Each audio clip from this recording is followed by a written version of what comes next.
तो business study के तहत हमारा जो क्वेश्चन है सेट 1 के तहत ध्यान देखेंगे। तो डिफिनेशन बता चुके हैं। सबसे पहला क्वेश्चन बोला है हमारा ज्वाइंट हिंदू फैमिली से रिलेटेड। तो ज्वाइंट हिंदू फैमिली जो है एक ऐसा बिजनेस टर्म होता है जिसके तहत केवल हिंदू फैमिली के द्वारा मिलकर बिजनेस स्टार्ट किया जाता है। इस फैमिली का जो मुखिया होता है, जो बिजनेस को कंट्रोल करता है, उसको हम कर्ता कहते हैं। क्या कहते हैं सर? तो पहला क्वेश्चन बोला है कि membership in joint Hindu family business is acquired कब वो उस सदस्य को ग्रहण करता है? Bye recommendation, by birth, by application, by agreement. By birth, जन्म के तुरंत बाद वो क्या होता है? मेंबर।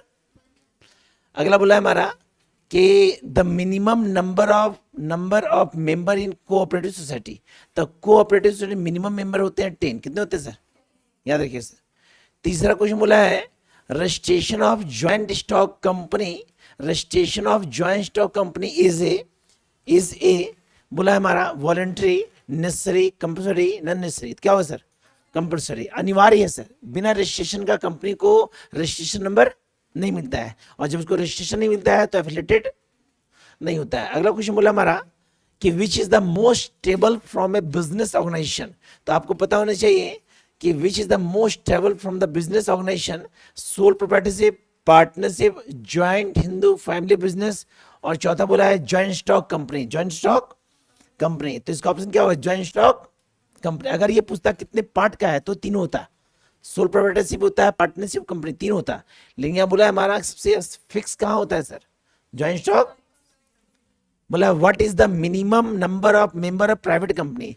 तो कंपनी जो होता है एक प्रकार का इंडिविजुअल कंपनी जो होता है एक आर्टिफिशियल पर्सन होता है, जिसे मिनिमम जो होते हैं कंपनी दो प्रकार का होता है। एक होता है प्राइवेट कंपनी, एक पब्लिक कंपनी। प्राइवेट कंपनी में मिनिमम 2 होते हैं, मैक्सिमम 200 होते हैं। पब्लिक में मिनिमम 7 होते हैं, और मैक्सिमम अनलिमिटेड होते हैं। क्या होता है सर? यहाँ पूछा है प्राइवेट, क्या पूछा सर? तो मिनिमम कितना हो गया? 2। देखिए ऑप्शन दिया हुआ सर, ऑप्शन दिया है 2। कितना दिया सर? 2। अगला बोला हमारा establishment of a government company is done by parliament, by Indian company act, by state assembly, by banking act. तो कौन sir? By Indian company act. अगला बोला है which is an example of a government company? LIC, SAIL, railway, ONGC। क्या होगा sir? Cell, SAIL, cell.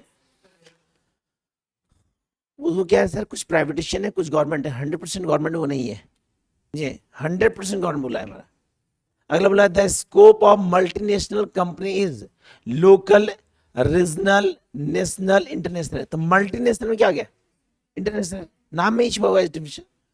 अगला बोला है the effect of globalisation in India. तो हम लोग एनईपी पढ़े। एनईपी मतलब होता है हमारा, एनईपी होता है नेशनल एजुकेशन, नहीं सर, हम लोग का एक टॉपिक था हमारा जिसमें पढ़े थे हम लोग इकोनॉमी के बारे में, जिसमें प्राइवेटाइजेशन था, लिबरलाइजेशन था और ग्लोबलाइजेशन था, है ना। NEP, new education plan.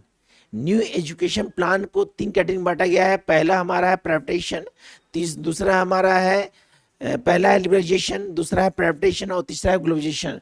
तो बोला the effect of globalisation in India is increase in foreign currency reserve, increase in export, increase in growth rate, all the. क्या हो सर? क्योंकि ग्लोबलाइजेशन मतलब तो विश्वव्यापीकरण, पूरे वर्ल्ड के तहत ये बिजनेस ग्रो होता है। तो इसका ऑप्शन होगा D, all of the. Next question बोला है question number 10, centralised control in MSC in exercise by branches, subsidiary, by parliament, headquarter. तो जब भी होता है इसका क्या होता है? हेडक्वार्टर। क्या होता है सर? हेडक्वार्टर होता है। क्या होता है सर? हेडक्वार्टर। अगला बोला है which is the central bank of India. कौन central bank? Reserve bank of India. क्या होगा सर? Reserve bank of. अगला बोला है time utility is created by transportation, banking, warehousing, communication. तो टाइम यूटिलिटी का सृजन कौन करता है सर? हमारा समय का time utility created, transportation, banking, warehousing, communication, transportation. क्योंकि हमारा ट्रांसपोर्टिंग इजी हुआ ना सर, बहुत जल्दी से माल पहुंच जाएगा ना सर, तो उसमें तीनों प्रोसेस का यूज नहीं है। टाइम यूटिलिटी क्रिएटेड बाय, नहीं सर, इसका ऑप्शन हो कम्युनिकेशन होगा सर। क्या होगा सर? कम्युनिकेशन, कम्युनिकेशन इसलिए ना क्योंकि कम्युनिकेशन के आधार पे ही ट्रांसपोर्टिंग होता है। यदि हमारा और आपका तालमेल बैठेगा ही नहीं है तो बिजनेस टर्म। अगला question, internet is used in library, university, business, all the above, क्या हो सर? अगला क्वेश्चन बोला है the period of fire incident, fire incident का जो लिमिट टाइम होता है एक साल होता है, कितना होता है? अगला बोला है हमारा maximum rate of interest reserve on, तो ये होता है फिक्स डिपॉजिट। कौन होता है? क्योंकि बैंक का जो फंक्शन होता है उसमें एक होता है डिपॉजिट। डिपॉजिट करने का 4 फंक्शन होता है। पहला होता है फिक्स डिपॉजिट, दूसरा होता है करंट डिपॉजिट, तीसरा होता है सेविंग डिपॉजिट और चौथा होता है बॉक्स डिपॉजिट। ठीक है, ये 4 में से ज्यादा इंटरेस्ट कहाँ मिलता है? Fix deposit. फिक्स डिपॉजिट में क्या अवधि होता है? मोर देन 1 ईयर, 1 साल से अधिक। यदि इस समय से पहले आप निकालते हैं तो रेट ऑफ इंटरेस्ट को कम मिलता है। तो कौन ऑप्शन होगा? अगला बोला है हमारा 16, बोला है e commerce has made the scope of business local, regional, national, international. E commerce क्या होता है? Electronic commerce. क्या होता है सर? ऑप्शन क्या हो गया? इंटरनेशनल। अगला बोला हमारा e commerce mean engineering commerce, economic commerce, electronic commerce, elementary commerce. क्या बताएं? Electronic commerce. जस्ट बताएं, अभी हम लोग जो ई बैंकिंग यूज करते हैं, ऑनलाइन मार्केटिंग करते हैं, जितना भी सेक्टर सब इससे जुड़ा हुआ है ई बिजनेस से। अगला क्वेश्चन बोला है question number 18, social responsibility of entrepreneur is. Entrepreneur क्या होता है? वह व्यक्ति जो अपने स्किल के आधार पर काम करता है, वह व्यक्ति इंटरप्रेन्योर कहलाएगा। क्या कहलाएगा? और उसका वर्क कहलाएगा इंटरप्रेन्योरशिप। क्या कहलाएगा? हम आपको बता रहे हैं ना सर, तो हम इंटरप्रेन्योर हो गए। हम क्या हो गए? और मेरा वर्क क्या हो गया? इंटरप्रेन्योरशिप। क्या हो गया सर? तो इसका ऑप्शन क्या होगा? टू वर्ड ऑल्स। क्या होगा sir?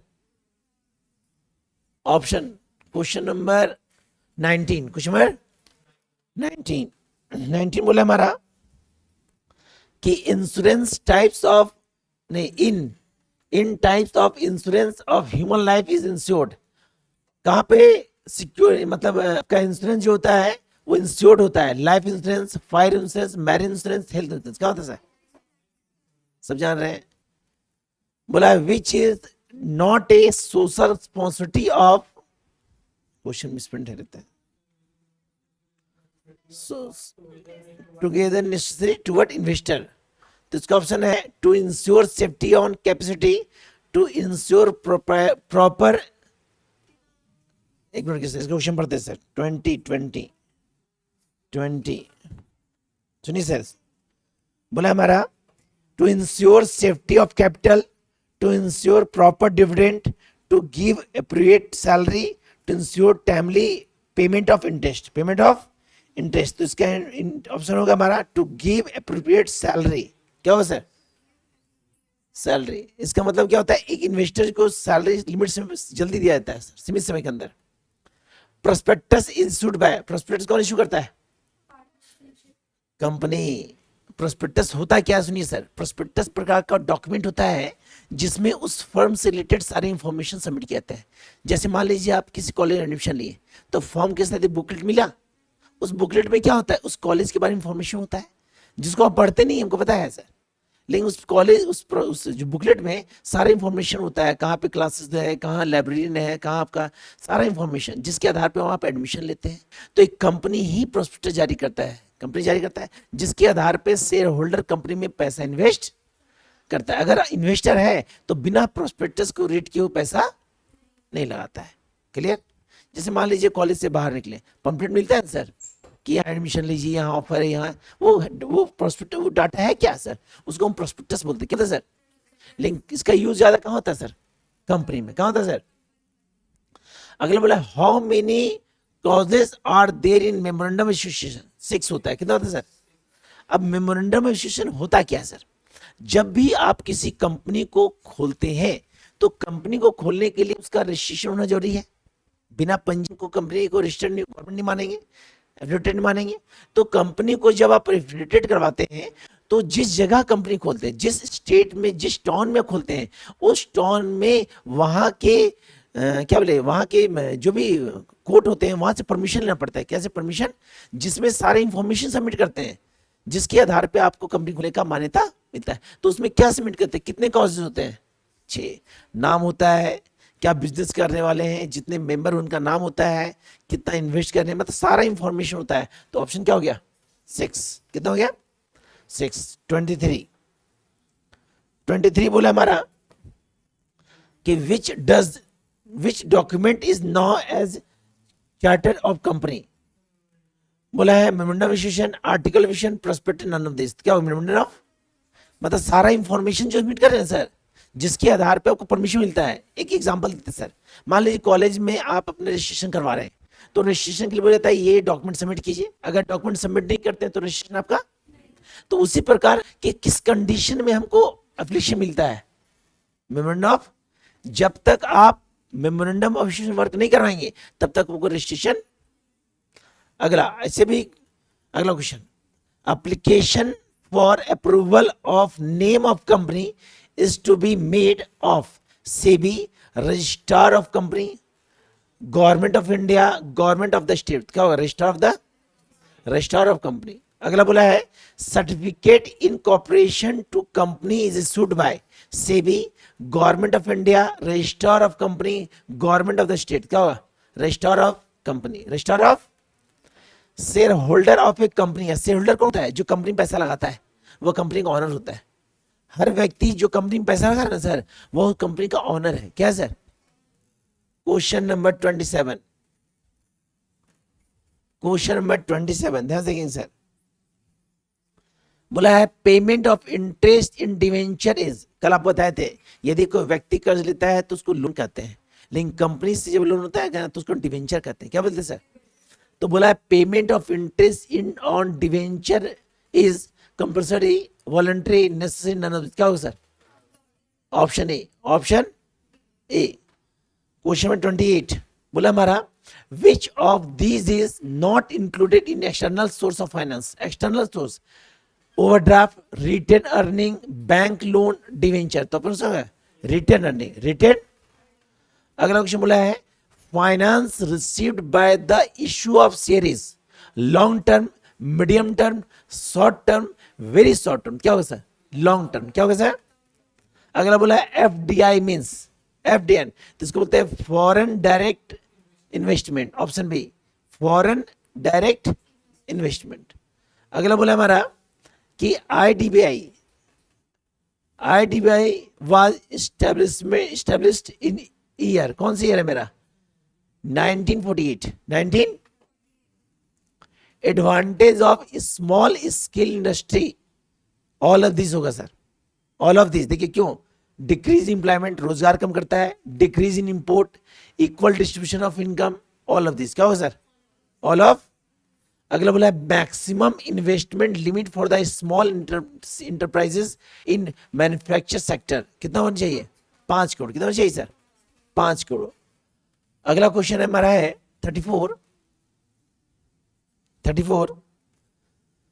Which of the following is not a problem of small industry, small, old technology, more employment, inadequate finance, uncertain personal. तो क्या मोर एम्प्लॉयमेंट। क्या होगा सर। अगला बोला है government support of small industries provided through subsidy, grant, incentive, all of this. क्या होगा sir, all of this. अगला बोला है financial assistance to procedure is provide by customer, retailer, wholesaler, then government. कौन करेगा, रिटेलर। कौन करेगा सर, नहीं सर रिटेलर नहीं होगा सर, होलसेलर होगा सर। क्या होगा सर, कैसे एग्जाम्पल समझिए सर, हम प्रोडक्शन करते हैं, हम प्रोडक्शन करके होलसेलर को देते हैं, होलसेलर किसको देता है, रिटेलर को देता है, और रिटेलर कंज्यूमर को देता है। 4 चेन, ये प्रोडक्शन, होलसेलर, रिटेलर और कंज्यूमर। यदि प्रोडक्शन कंपनी किसी प्रोडक्ट को बना रहा है, उसके पास अमाउंट घटता है ना, तो होलसेलर मदद करता है। कौन मदद करता है, क्लियर याद रखिए सर, कौन मदद करता है, फाइनेंस। अगला बोला है wholesaler deals in quantity of goods, small, limited, large, medium. क्या हो सर, लार्ज। याद रखिए सर, स्मॉल रखता है कौन, रिटेलर। अगला बोला है when goods are imported for the purpose of export it is called बोला है हमारा import export export, none of this, none of, option C होगा सर, ऑप्शन सी एक्सट्रोपोर्ट, देखिए सर इंटरपोर्ट नहीं हो sir. When goods are imported for the purpose, जब वस्तुओं का आयात उन्हें निर्यात करने की आता है, हाँ, मंगा रहे हैं निर्यात करने के लिए, एक्सपोर्ट नहीं इंपोर्ट होगा सर, ये होगा सर इंटरपोर्ट, इंटरपोर्ट क्या सर, पुनः निर्यात, यही होगा, सही होगा सर, सी होगा सर, क्योंकि माल आ नहीं जा नहीं रहा है, हम वहां से मंगा रहे हैं क्यों, माल भेजने के लिए, तो क्या हो गया सर। बोला on multiple shop goods are sold on only cash, only credit, cash and credit, only cash. जब आप मॉल में जाएंगे ना सर, मल्टीपल शॉप में, तो वहां पे क्या हो सर, ओनली फॉर कैश में आपको उधार पैसा, उधार गुड्स। मल्टीपल शॉप मीन्स क्या हो गया, मॉल हो गया ना सर। अगला question, wholesaler sell goods to producer, to retailer, to consumer, to manufacture, किसको करता है होलसेलर, रिटेलर को, किसको करता है सर, और रिटेलर किसको, कंज्यूमर को, किसको, तो ये हमारा हुआ बेस्टी का सेट वन, सेट गुड। बनाइए सर इसको,